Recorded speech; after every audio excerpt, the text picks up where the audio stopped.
Welcome to today's Energy Central's webcast, entitled Turning Data Chaos into Grid Clarity with Network Model Management.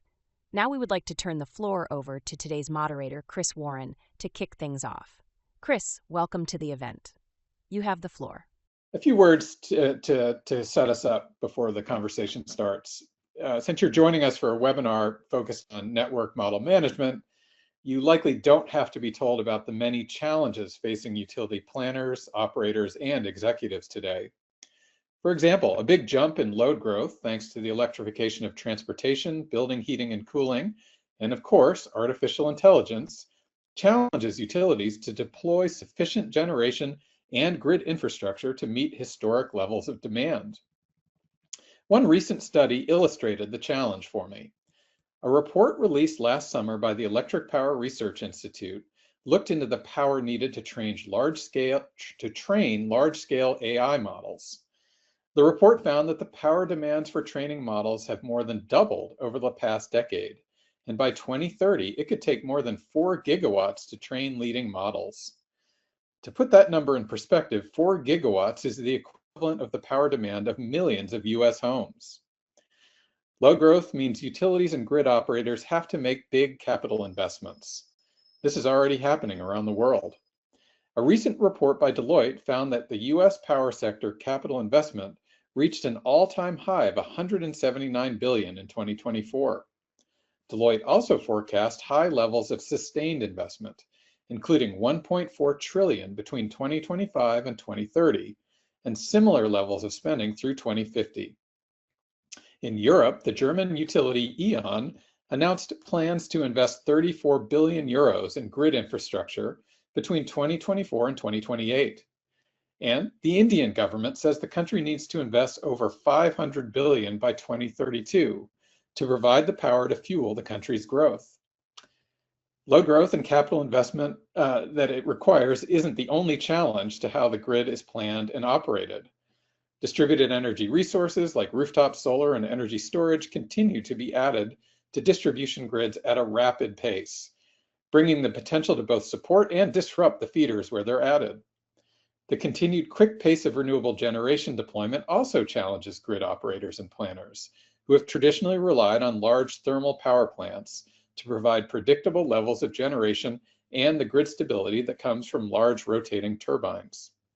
Now, I could go on and on about the complexity of the grid and what it means for utilities, but this webinar aims to provide answers to managing that complexity and to ensure confident grid reliability. In particular, we're going to explore how network model management provides a tool to efficiently share accurate data for modeling within utility departments, between neighboring utilities, and with market operators. Utilities and grid operators are inundated with a growing volume of data. Ensuring models use consistent and accurate data is foundational to grid reliability. Now, to dive into all of this, we're really fortunate to be joined today by 3 speakers who have firsthand experience about why network model management is an essential tool in successfully managing an increasingly complex grid. And I'm going to introduce them now because we have a lot of ground to cover, and I would like you to know the great speakers we have. First up is Margaret Goodrich, founder and president of PCITek, a consultancy with extensive experience implementing network model management solutions. Margaret has been active in the electric power industry and the standards community since the 1990s. Next, we have Bart Winschoven. Bart leads research and development projects for the Control Room of the Future program at TenneT, a Netherlands-based transition system operator. And finally, we're joined by Jim Whittle, a senior product management specialist for the Symphony suite of products within AspenTech Digital Grid Management. All right, now that we've set the landscape, we're going to jump right in. And Margaret, you're going to go first. I'm going to ask you to educate our audience about network model management, but first, I want to get you to talk a little bit about what PCITek does. Thank you, Chris. PCITek is a limited liability corporation. We have over 20 clients in North America and Europe. We have 2 prongs of business. The first is systems integration for transmission distribution that includes the business side. We don't get into HR or payroll or anything like that, but we do a lot of business stuff with planning, protection, operations, GIS, DER, back office as well. The second prong, and well, as part of that integration, we also do training and consulting on the standards, and we've done that all over the world. The second prong is cybersecurity products for substation communications. We currently have a key distribution center for Goose, 6150 Goose communication, routable Goose sample values. DOE has just given us a grant to add DMP3 SAV6 to that product. So we will be doing that over the next year. Configuration can be completed in 5 minutes. It's a very easy tool to use. This is simply a diagram, more of a graphic of the same thing from left to right. The left is the key distribution center. In the middle is network, a reference diagram for network model management, and off to the side is the back office. Great. All right. Well, thank you. Now let's jump into network model management, or NMM, as I'm sure lots of folks are going to be referring to it as we go forward here. So, Margaret, you have the job of explaining what is an NMM. Can you educate the audience on just some basics? Yes. So just to let you know, we usually do a 2-day class on this. So this is going to be a really small introduction to it. But network model management refers to all of the activities that you would do to models that you're going to use for analysis. It's a system that allows the creation of a centralized master network model for the grid. So in that respect, it becomes a single source of truth that for the grid, it actually contains all the grid topology, the connectivity, electrical parameters, all of that kind of information. It also provides some processes and procedures such as change management. You can enter edits, you can validate updates and things like that, do validation on your systems before you ever implement them in the downstream. But the big thing is it eliminates different models across your organization, across your enterprise. So you no longer have, you still have those models in the various departments, but those models all originate from this single source master model. Great. Well, so because we don't have 2 days, we're going to leave it at that. There's obviously a lot more that we could dive into, but I think what our audience is definitely going to want to learn more about is why utilities need an NMM. You kind of hinted at that, but can you explain further why they're necessary? Yes. Can you go to the next slide? Hello? Yeah. Okay. So there's a lot of reasons why you need one. Okay. There's but the main reason is the hard costs. Okay. NERC and FERC in this last few years have actually fined utilities millions of dollars for violations that are due to inaccurate network models that cause like incorrect. There was one utility that got fined $2.5 million because they had incorrect operating limits. Another one was they used the wrong ratings. They picked the wrong ratings selection, and half the state went black. Another one was fined $10 million because they had incorrect load forecasts. You can also get into trouble with the markets if your models are incorrect and they lose money. They can give you lawsuits and things like that. So mismatched model ratings and things like that. The other thing that drives this would be the compliance orders. FERC orders and NERC orders are driving the compliance that are going to force you to have a network model manager just to meet those requirements. Great. Now, what capabilities does an NMM have to achieve some of the things you just outlined? What does it need to be able to do? Okay, so I worked with EPRI and put together a whole report on Network Model Manager that was 118 pages. Okay, so there's a lot of requirements for an NMM. We're only going to cover the top 3. Okay, the first is time-based modeling. The second is being able to generate all of the models for all the processes out of one location.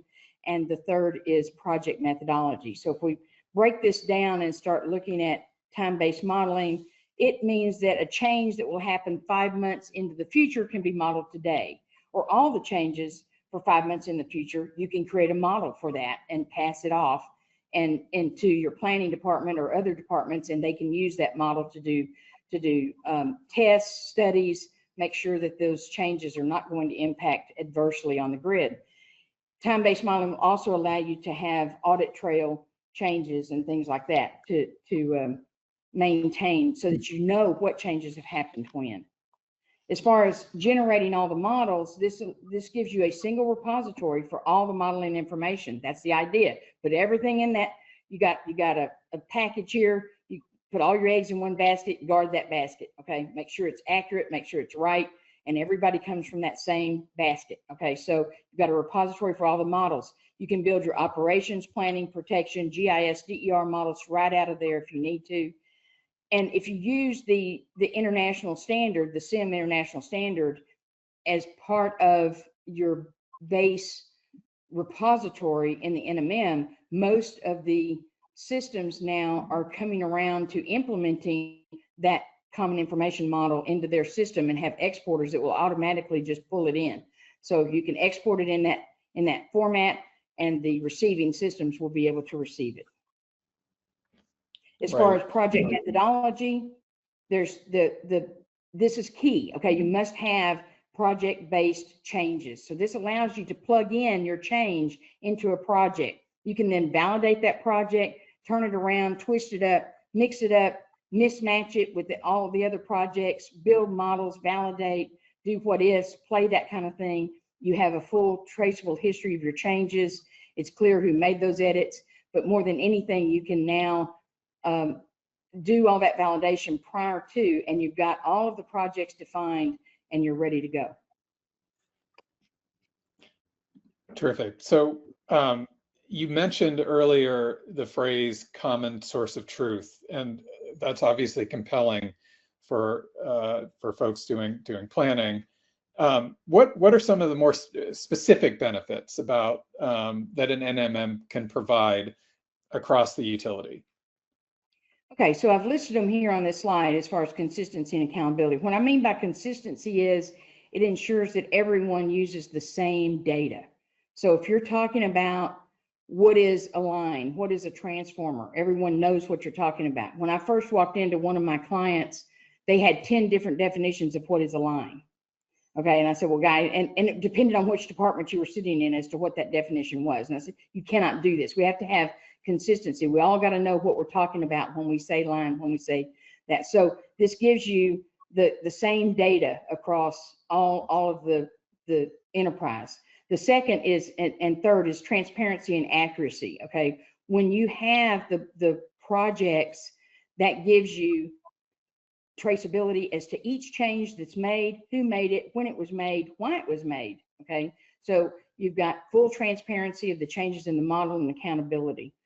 As far as it also provides this idea of resiliency and reliability. Accurate models will enable you to do contingency analysis, enable you to do remedial actions, enable you to do full testing, make sure that this change down the road 6 months from now is not going to break your model, that kind of stuff. That kind of reliability is critical in our world today. And finally, this gives the engineers, right now, a lot of the engineers spend all of their time just trying to figure out what is the right data to use. Where do I get it from? How do I get it? What is it? This allows the engineers to stop doing that and spend more time planning and analyzing their scenarios, doing studies, actually validating the systems. And they're able to make sure that we have a much more resilient and reliable grid. Great. Now, I want to get into what's necessary to start taking advantage of some of these capabilities that NMM can provide. So can you talk a little bit about the basic implementation process? Okay, well, the first thing you got to do, when this diagram is showing you an implementation architecture that has already been defined. Okay, so and looked at, and we've already done on this particular one, we've already done all the discovery, we've already done all of that stuff. But the first thing you have to do is decide what data do you want to exchange, or what data do you want to manage. So it's not just data you want to exchange. You may have a piece of data in your repository that only goes to the EMS or only goes to planning. You still put it in there if you want to track and trace and manage that data as far as the changes to that data. So you've got to define all the data that you want in your NMM. That's kind of like the discovery portion. Okay, figure it out. What data do we want to exchange? What data we want to manage and make sure that we have it under control. Then you get all of that data together, and the idea is you build this massive model and you stick it into the NMM repository. Okay, and it's got all the models, all the models that you want in there. They're all aligned. Okay, so you can pull a breaker node model out there, you can pull a bus branch model out there, you can pull a GIS model, you can pull whatever kind of model you need out of there. And so once you've got that base model and it's accurate and it's complete, takes the longest portion of the time of the implementation project, is defining that data and getting it in there. But once it's there, then the part of the NMM is you're going to have exporters and profiles and post processors so that you can pull the data out of that master repository, that single source of truth, for each downstream system, and only give them what they need. So if you look at it another way, you've got the inputs on the top, you've got NMM in the middle, and you've got the outputs on the bottom. We did this one. This was the very first, by the way, diagram of an NMM that was ever made. Okay, and what we said was, okay, we're going to want equipment outages in there. We're going to want planning. We're going to want operations. We're going to want generation. Everything in there. Fill it all in. Get that model in there, and we're going to want to be able to spit out market models, EMS models, planning models, protection models, whatever it is we need. So this is like another architecture of what an NMM would look like, fully integrated. Great. One final question, then we're going to shift over to Bart. I think just from a big picture perspective, what should the audience know about the value that's delivered to utilities that deploy an NMM? What stands out? Well, one of the major benefits is you have one source of truth. So everybody's using the same model. You can ensure that everybody's going to use the same ratings. They're going to use the same impedances, and things like that. You will be able to update your model more effectively, more efficiently. It will reduce errors. It will reduce that are caused from multiple models being there, right? So limiting your errors, using decisions that are more accurate, so you can have better decision making. It will help you move away from the siloed workflows of the past, which I think is absolutely critical. In addition, this in summary slide gives you the rest of it. Okay, you will have regulatory compliance. You will meet NERC and FERC orders. You will meet NSOE orders. You will have the relay settings and all of the electrical data settings in there that are accurate and valid for every planning. You'll have the accuracy, the model efficiency, and you'll have data governance, which most engineers hate that word, but believe me, if you don't have data governance, you're in trouble. So it's a necessary evil, and NMM gives you that without the pain. Right.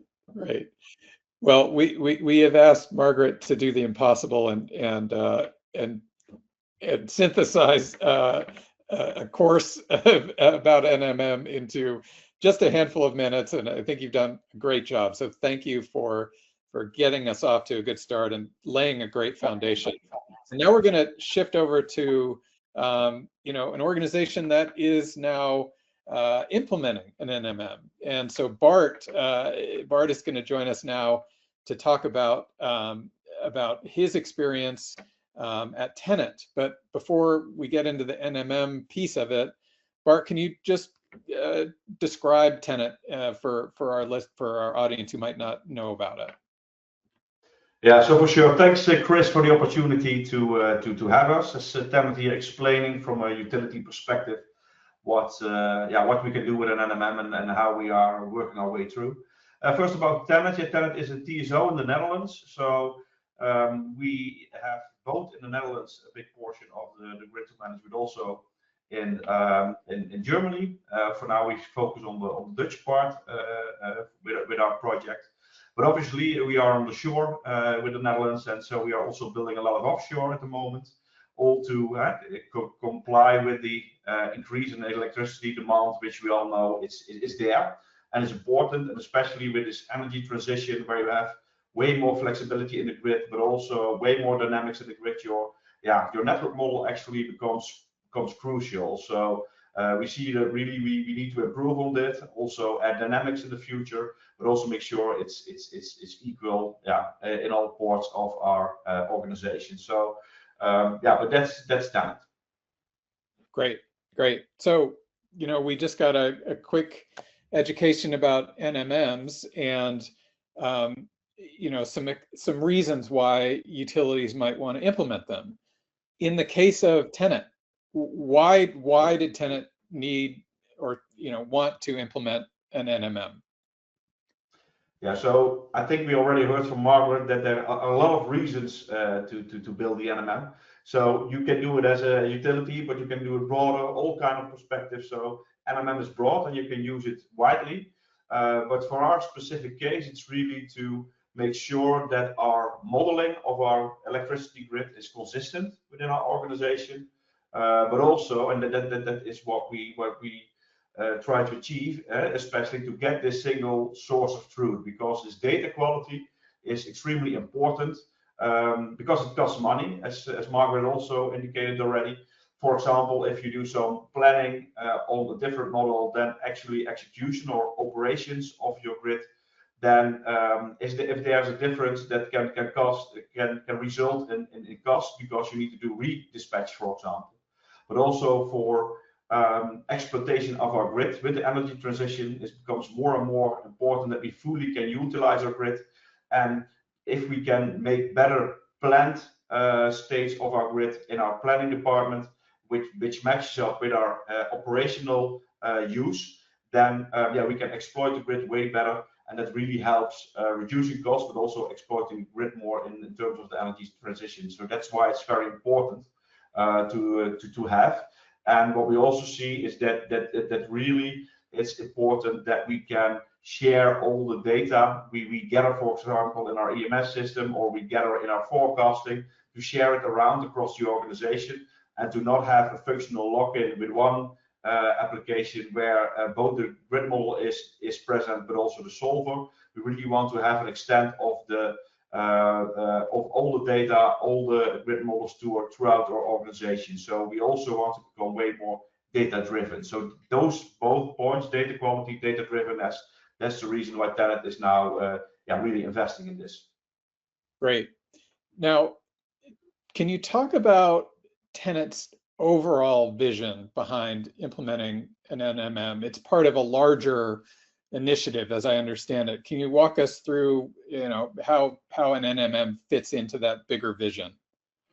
Yeah, it would almost like if we were inspired by Margaret, maybe we are for a certain part, but this is the vision we have, and also what's already been told. I think we really want to have a single version of the truth in SIM, such that you have a single language within your organization, which is crucial actually to provide data within our organization, but also within Europe with our colleague TSOs, with our colleague DSOs. So that's really important.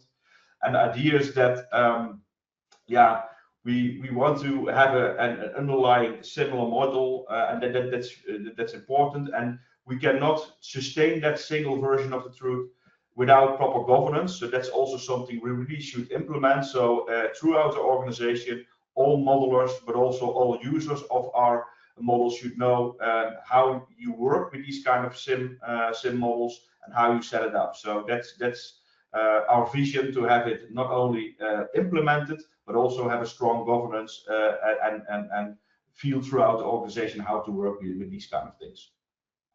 Great. Well, vision is always a plan. There's always that. You need it to sort of structure where you're headed. Then there's implementation and execution. And I think it would be great for the audience to hear just what your experience has been so far in terms of how you're approaching implementation of an NMM at TenneT.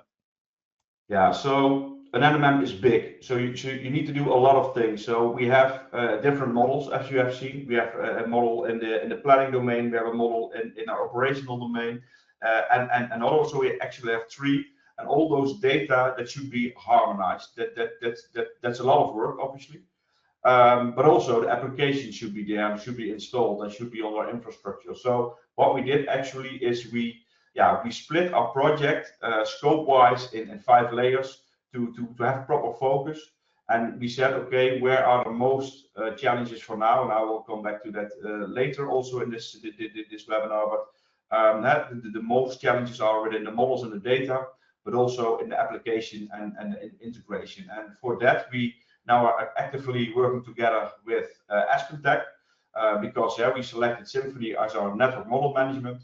Network model manager, it's quite new, so it's a new product for Attendees. So we are intensively working together to get it integrated in the Monarch system, but also to develop requirements. And I already saw a question coming by is it only the S build you want to manage within the network model, or do you want to have more? And I think the idea is to also include projects, for example, in your network model manager, that you can not only have the grid of today, but also of tomorrow and next week. So that also should be a powerful tool within the network model manager. That's also something we will work on with Attendees together to realize such a functionality. And next to the integration with Monarch, we also need to position the network model manager really central within our organization, such that we can not only supply the EMS domain, but also our IT consumers, which are a lot. So we have about 9 IT processes really relying on the network model. So also there, that's a lot of work to get everyone onboarded, let's say. So that's what we are currently actually really working on. Great. Well, so Bart just mentioned questions, and I want to just take a moment to encourage people to, if you have a question as you're listening to our different speakers, please send it in, and we'll do our best to cover as many of them as possible once the presentation is over. So just wanted to take a moment to say that. So Bart, this implementation process obviously is leading to value, and I'd love to have you just describe the value you expect TenneT will receive, once you have, the NMM fully implemented. Yeah, so as already elaborated on, data quality is the major thing. So just to have one single version of the truth, but I also already mentioned data drivenness. So in a world where a lot is changing in the energy transition, where you have new assets built, where you have new substations built, all this data need to be processed in your network model to be able to do calculations. And what we are aiming for is by using the SIM standard, so the Common Information Model, we really want to be able to better exchange the data within our organization. So if our asset management department would really talk SIM in the enterprise version of the SIM standard, then it connects flawlessly also with the grid model part of our organization. And by standardizing all the naming, attributes, classes of your data, it's way more easy to also share your data and also exchange data. So it's one, being more efficient, being able to get all the data in your network model, but also pull it out. So for example, with our grid model, as soon as it's standardized into SIM and everyone uses the same model, then our measurements from the EMS SCADA system can be easily shared across our organization, such that also in the planning domain, they can build more reliable scenarios, for example, for planning new extensions of the grid, for example. So this data drivenness, where we have one language, all in SIM, is extremely important. And why SIM? Yeah, that's because also in our European region, we talk CGMES, which is a profile of the SIM together with our partners. such that we can easily also share the data with them. So we really want to work towards the SIM ecosystem where we are data driven and we are able to share the network models, but also the data throughout the organization, but also with our partners. Great. Now, couple more questions, and we're going to shift over to Jim.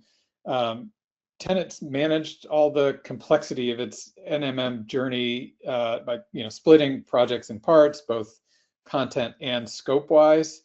Does that mean everything is manageable and straightforward?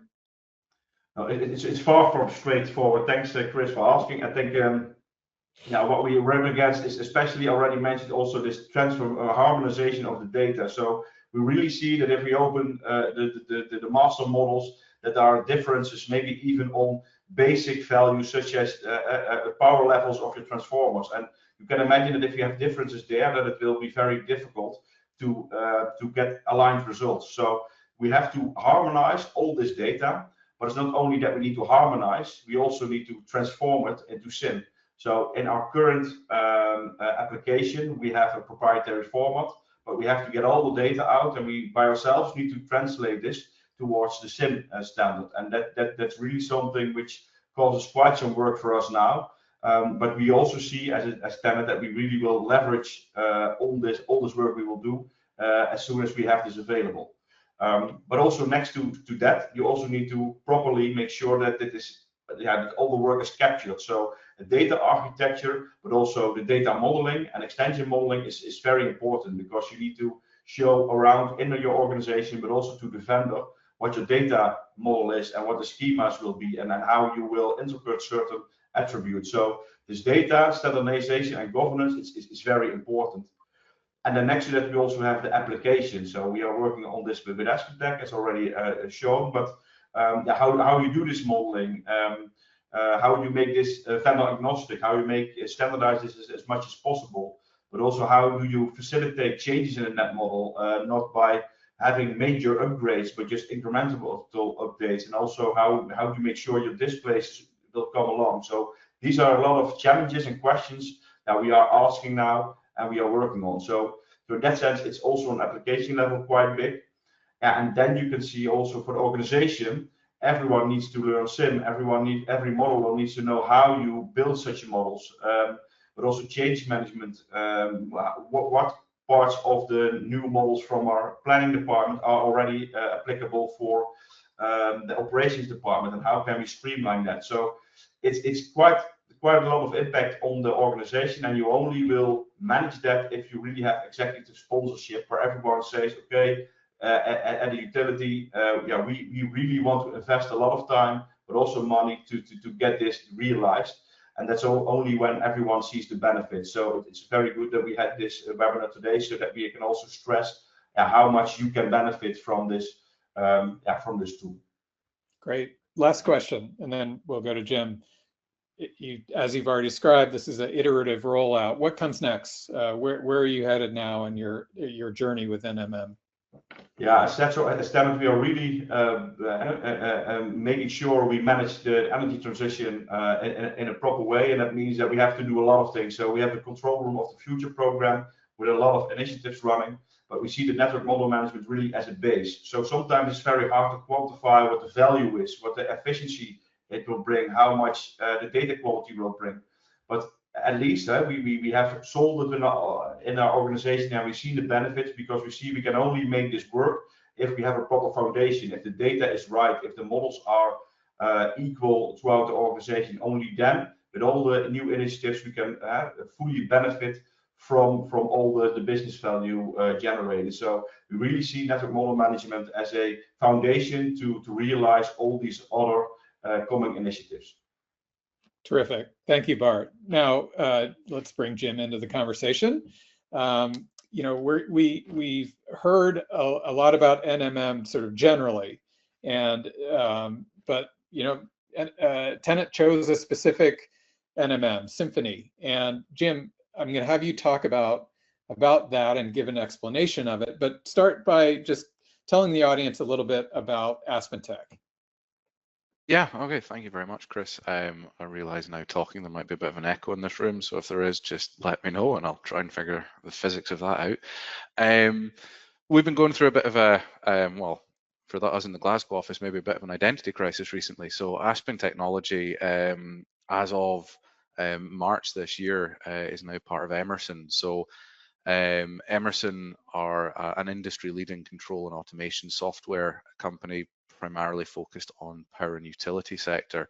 They're based out of Missouri in Illinois, just, well, comparatively down the road from the DGM headquarters, which is another acronym. So if we jump over to the next slide, I can talk a bit about DGM, Digital Grid Management. So starting as Open Systems International, some of you will know OSI, more than 3 decades ago, AspenTech's Digital Grid Management Suite, DGM, basically serves the power generation, transmission, distribution, microgrid, VPP sector with primarily operational technology. That's a control room technology. There's a global team of about 1,100 or so employees across 11 global offices. One of them is now in Glasgow, formerly Open Grid Systems. We were acquired by AspenTech in November of last year. And that's basically where Symphony Network Model Management came from, which is now being used to leverage more, sort of improve reliability, data quality across those operational systems within the electrical industry. And as a kind of show of what DGM's been up to over those 3 decades, there's 600 utility systems currently deployed worldwide, and we say 47 of the top 100 US utilities by revenue are DGM customers, but really there's no job too big, too small for DGM, and hopefully that's now where Symphony fits in. Excellent. Well, Jim, let's take the next step and have you talk about Symphony more specifically. What can you just give a description of it and the what it provides to utility customers? Yeah, absolutely. So for us, the sort of the rationale behind this, the idea, the sort of significant benefits, I suppose, are all the way across your utility. So we've kind of heard from Margaret and Bart about these siloed models, these fragile integrations across your things like maybe your GIS, your planning models, your asset models, your SCADA models, etc. All of these different elements of data flying around, and this is really where Symphony fits in. We've got this this mock enterprise architecture diagram down here, where we've got this yellow box sat underneath, both across the IT and the OT domain. That's Symphony as a network model manager, and it's really designed to be our core platform for grid data and for network model management. We've heard a lot about SIM, this IEC Common Information Model, this widely adopted and supported and fully documented international standard, which is really what we've built Symphony on top of, as a tool that is able to provide that model-driven platform as almost source control for your network model, whether that's feeding IT systems like your enterprise planning tools, or whether that's talking to your EMS, as is the case with the project with TenneT, or even exchanging with external entities. So I suppose we could go to the next slide, and I'll kind of I'll blow this up a little bit. And I'm aware this particular diagram here looks complicated, but that's really because as a utility, the data is complicated, but hopefully we can simplify that a little bit. What we've got here in the middle in this big yellow box is the network model manager, is Symphony. And what we're able to do is if we look at just along the bottom there, using IEC SIM as a standard, we're able to bring in things like data from your geographical information system, your asset management system, maybe your advanced metering infrastructure, your DER. We're able to use that and transform it into SIM to build things like individual or common grid models, but also to allow things like graphical data editing.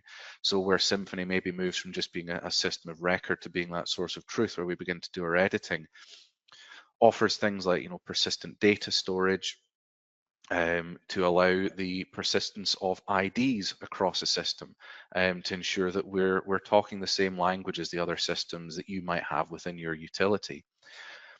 Able to perform things like data analysis and validation. So when we've brought that data in, when we started to construct the model, can we run a power flow on it and check, you know, as a sense check, does it work?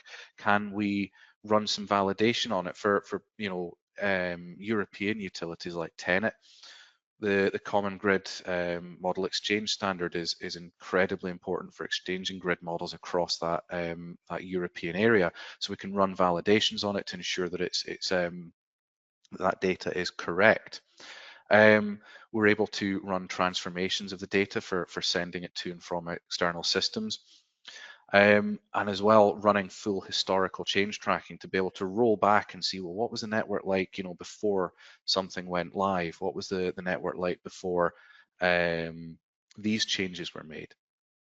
And then crucially as well, this open API access, the fact that we've built Symphony on OData RESTful APIs that, you know, as well as the custom integrations that we'll look at in a little second on either side, is a utility can begin to build out their own integrations, their own calls, their own operations that use this API to query or manipulate data. So once we've got all of that together and we've built this model in this big yellow box, we can then start to look outside the box. We can look over to the left where we've got our longer term planning and engineering software, things like you know, your power factories, your PSSEs, tools that are being used for planning, tools that are being used in the engineering sphere.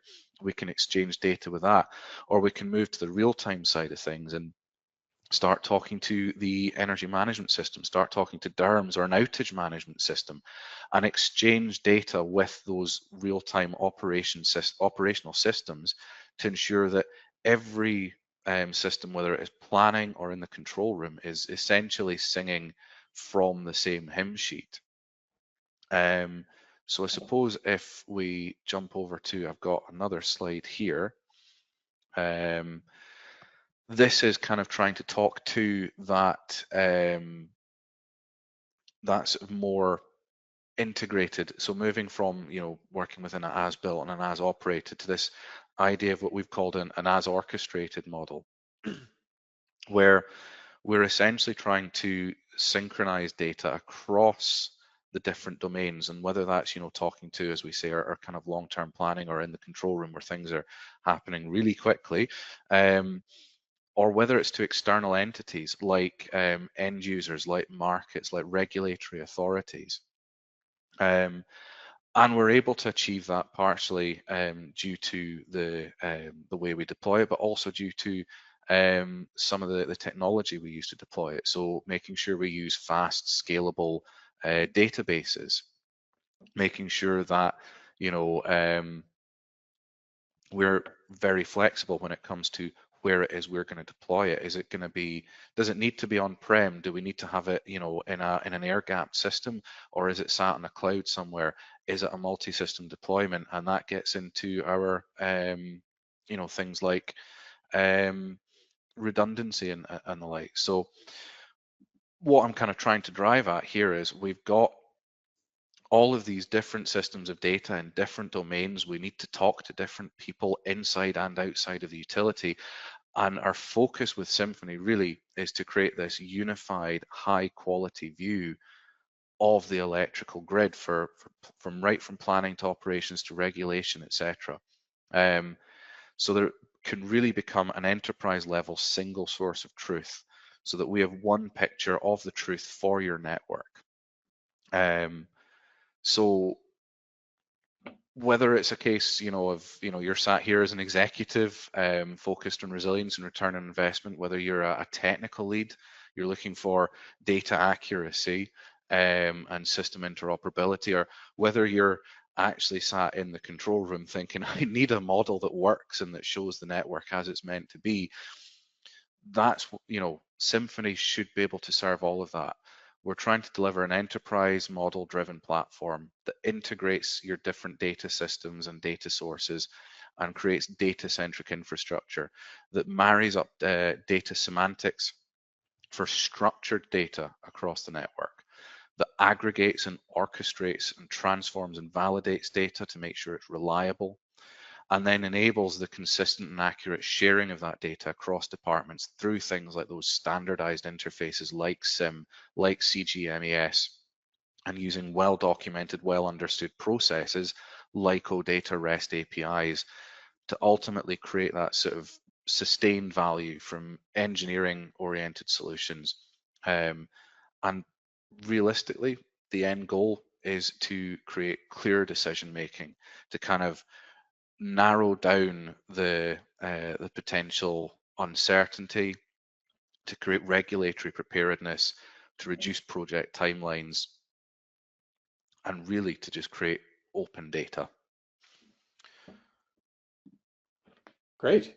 All right. Well, 3 great presentations, and I have noticed that we're getting questions coming in. So I want to turn to that now and go through as many as we can have time for.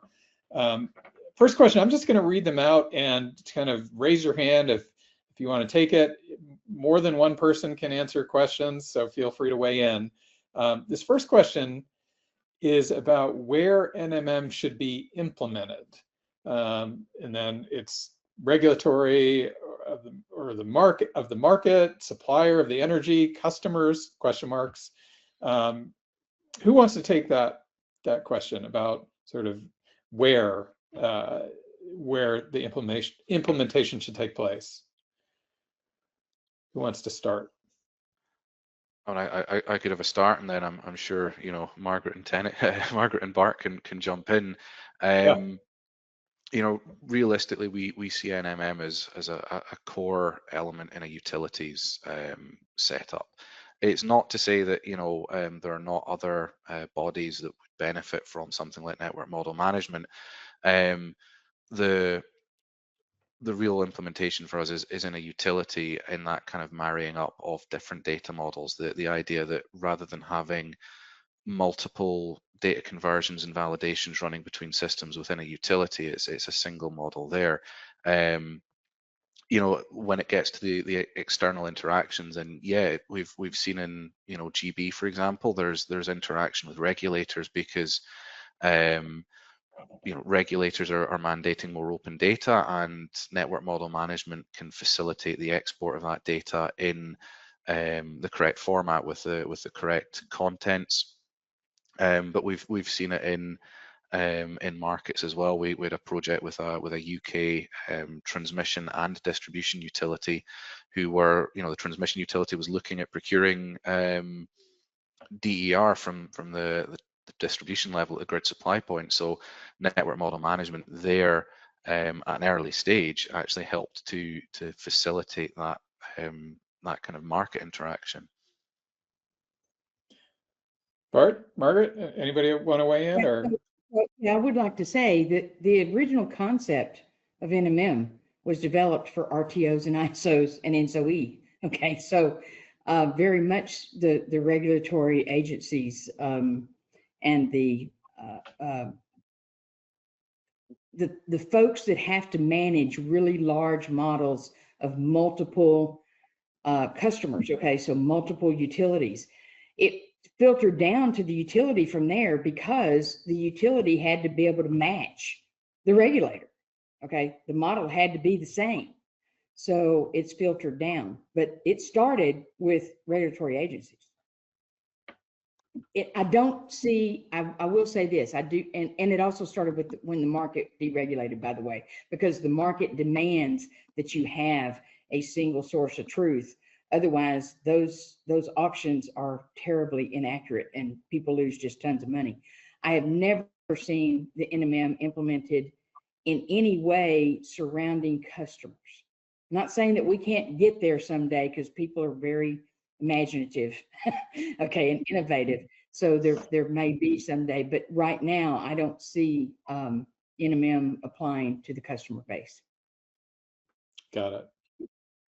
Bart, anything you want to add, or I can? I cannot anymore to these two. Okay, great. So the next question, I'll just read it directly. I notice only as built in your NMM architecture diagram. Do you not recommend as designed play a part in the modern NMM? Who wants to read? I'll take that one. So this is a really interesting, and Jim, you can jump in too. This is a really interesting question. We are working now to pull in the substation design work and the as designed work into it so that we can have even better future models and be able to really see into the future what's coming down the pike from substation design, okay, or from the as designed part. So we're working on that right now. We're actually looking at extensions into the common information model that will be standardized to help us get there. But this is an area that came up about a year and a half ago at a utility saying, well, we need to be able to pull in our substation design information into the NMM. So it's coming. And you got to have it in order to make that work. You must have projects, by the way, because those as designed pieces can change a lot. Yep. No, I think Margaret's hit the nail on the head, and I know Bart kind of mentioned this in his slides as well. You know, one of the things that we are very keen to do with Symphony, and I know that NMM is kind of pushing towards in general across vendors, is this idea of project-based modeling and looking at what's the future state of my network going to look like, and that could be from, you know, small scale stuff like, you know, DER coming online to, you know, large scale grid expansion projects. And we sort of within Symphony we're putting together tools that allow us to do what if scenarios, you know, so looking at individual projects, but what happens when 6 out of the 10 projects I have on this particular segment of the network go live? Is it going to break things? Which is hugely important. And the way we deal with projects in Symphony is much the same way that we do with other resources, and all of the changes are tracked fully, but we treat them as branches. So if anyone in here is familiar with software, it's basically just a big Git repo. You know, we're creating projects as branches. We track all of those changes, so we can track those changes as well. Once that project goes live, once it's been merged in, we can still see, well, okay, what was the network like before? Because whilst looking towards the future is important as well, being able to see what was the network like previously is also hugely important in learning lessons, as Margaret intimated towards in her early slides. You know, when we've got utilities potentially facing multi-million-dollar suits for outages or issues on the network. And we actually got into that with one of our clients. And we were able to, because they had an NMM, actually create the model that existed 3 months in the past and apply the PI data to it and actually rerun the event. And it helped them win their case. Not saying, however, that will happen every time. I don't want to put out anything out there that says it's going to protect you fully legal. I don't want to get to a legal situation, but it will help you understand and see what happened, because you can create those models at any time in the past. You've got baselines now set up with your projects. Great. The next question is related. So I'll just read it. Can NMM be used as a scenario builder to create, for example, the DACF and IDCF model? Yeah, so I think so I want to answer this one. So it's indeed very much related. So I think as a utility, you need to plan day ahead. You need to plan also intraday, and ideas that indeed you can, by using these projects, make sure you can have available all these models for the different time horizons. So I would say it's indeed related to the projects. Anybody else? Okay, we'll move on because there's more questions here.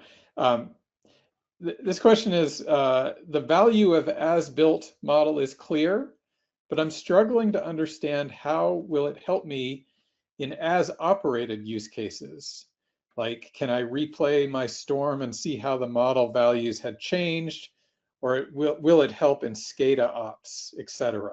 Who wants to clear up any? So Jim, we kind of answered that already. You can rebuild those models in the past, as far back as you have projects. Each submit of a baseline becomes a baseline of that model, and it's like configuration management. Okay, you've got all the projects that were required to build that particular baseline. So what's running that day, you know what it is. You've got all the projects that were in there, so you can back into that, rebuild that day. And if it takes a little bit of programming, guys, I'm not saying this is just automatic, but you can then apply your Pi data to it, which has, or your historical data, if you don't use Pi, whatever you're using, or your SCADA data to that, and replay it and see what happened. And it will allow you to, in the future, to help you prepare for those storms. Sorry, Bart. Yeah, so no problem. So this is exactly what we call a data-driven, because what you can do if you have a single version of the net model available in your operational domain, but also in your IT domain, you can, the way forecasts map on your IT domain, or the way measurements map on your the OT domain, or your EMS in your operational domain, is the same. So you can way more easily map your data gathered in your EMS SCADA system on top of the data, or on top of your model, in the IT domain or your planning domain, because the identifiers are the same, the model buildup is the same. So it's way more easy to connect all the data together. So yeah, that's really the data-driven use case we always aim for. Right. All right, we have just a couple of minutes left. We're not going to be able to get to all the questions. I really appreciate everybody being engaged and sending in questions. Really, really great, and fostering good conversation here. Jim, I think this question's really to you. So Symphony is in opposition to Esri's network and GIS, ? Can the two work together? It's a no and a yes. So we're not in opposition to Esri's network and GIS, and the two absolutely can work together. For those of you who were maybe on a couple of months back when we spoke with Amarin, they maintain, as a lot of distribution networks do, they maintain their model within their GIS. That is their source of truth. That is their system of origin. But they want a network model manager to talk to their other systems, to function as that system of record. So we've done a good number of projects now working with distribution networks and their GIS systems. We're quite comfortable bringing that GIS into Symphony, and ensuring that we have the correct connectivity from it to then model the network in Symphony and export to other systems. So it absolutely does work with GIS. It's not really, we're not trying to be a replacement for GIS. We're not trying to unseat Esri. The two really can work together quite nicely. Great. Well, we unfortunately are up on time here, and we'll have to cut it off there. I want to thank our panelists for a really great discussion today, really insightful, and a lot of education. So Margaret, again, thanks for doing the impossible and educating everybody, and then for Bart and Jim for extending their expertise as well. Also want to thank the audience. I hope you enjoyed and got a lot out of this, and thank you also for being so engaged and for sending in questions and clearly responding to the dialogue. So I really appreciate your participation. So thank you to the panelists, thank you to the audience.